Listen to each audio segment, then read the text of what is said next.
Top story of the day, napunan na naman sa panibagong drama kag tensyon ng Senado kagabi.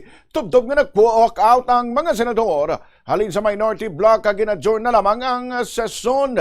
Natabo ini matapos nga gindoso ni Senador Dante Marcoleta nga mientras ang pagsulundan sa Senado. Agod nga tugutan ng mga senador nga magboto kung magpartisipar sa ila sesyon sa online lamang o kung pagi sa electronic platforms. Gininsister sa majority bloc nga diskusyonan ang mga proposal kagabi. Ginbali ini sa minority kag ginkwestiyon kun nga ginadalian gid sa majority nga ilisan ng Senate rules bisan nga may mga miyembro pa halin sa minorya nga gusto maghambal kag magpamangkot samtang yara sa floor.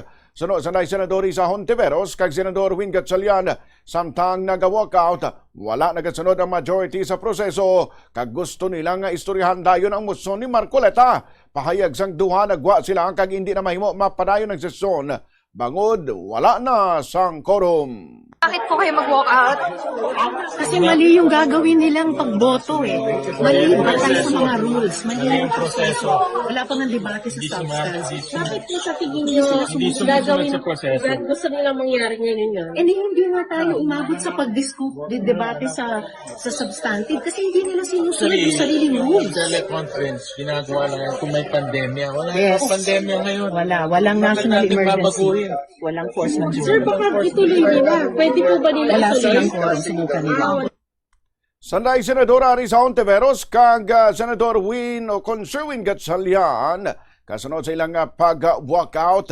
Sunod naman kanay former Senate President Mig Zubiri, Senador Kiko Pangilinan kag Senador Erwin Tulfo. Hindi sila magpasagot nga wala ginasunod ang proseso. Pinupulo na tayo eh. Pinagpipilitan nila, naisip-isip na siguro nila dahil lumabas sa media na ilalabas na warrant of arrest. O, para makaboto yung mga yun na makukulong, sino man yun, para makaboto sila o nakakulong man sila.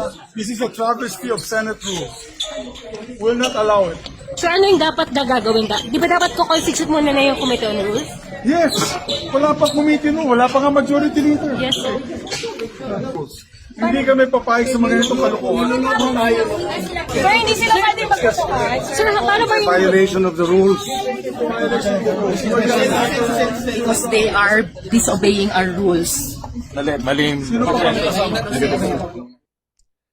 Ang nangin pahayag sang mga senador nga nag-walk out ang pagsulundan subong sa Senado among nga dapat yara gid ang ila pisikal nga presensya sa session hall para nga makapartisipar sila kag makaboto. Ginatugutan lamang sila nga mag-convene kag magpanigayon sang sesyon paagi sa teleconference, video conference o kung iban pa nga electronic platforms kung mayara halimbawa sang force majeure o kung mayara sang national emergency. Sang Mayo 11, nagduso si Marcoleta nga magbutang sang bagong nga paragraph nga tugutan ng senador nga may justifiable reason nga magtambong sa sesyon sa online lamang. Sang among nga tion ginsuhestyon ni Senate President Alan Peter Cayetano nga hatagan sang tiempo ang Committee on Rules nga diskusyonan ang among nga proposal.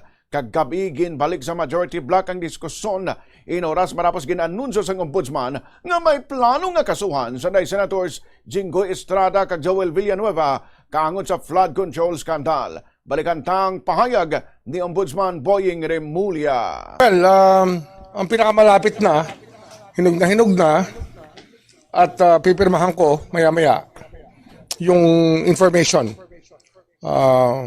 against Senator Jinggoy Estrada. Information to be filed with Sandigan Bayan in the soonest possible time. Hopefully Thursday. We will file it first thing in the morning by Thursday. Plunder and other related offenses. Flood control, yes. Kaya na medyo natagalan ng konti, nung binasa namin yung DOJ resolution, meron kami nakitang kailangan ng corrections. Kaya ayaw namin mag-file ng information na hindi pulido. Pinulido lang namin, kaya inabot pa ng mahigit sa linggo na pinag-aaralan at inaayos yung mga dapat ayusin para mas malinaw yung kasong ilalahad natin sa Sandigan Bayan. Ang kabay sa nanging pahayag ni Ombudsman Boying Rimulya na maginapatihan sang minority block nga rason kung nga aging dalian sang majority block sa Senado nga pag-uhon o kunamyendra ng Senate rules.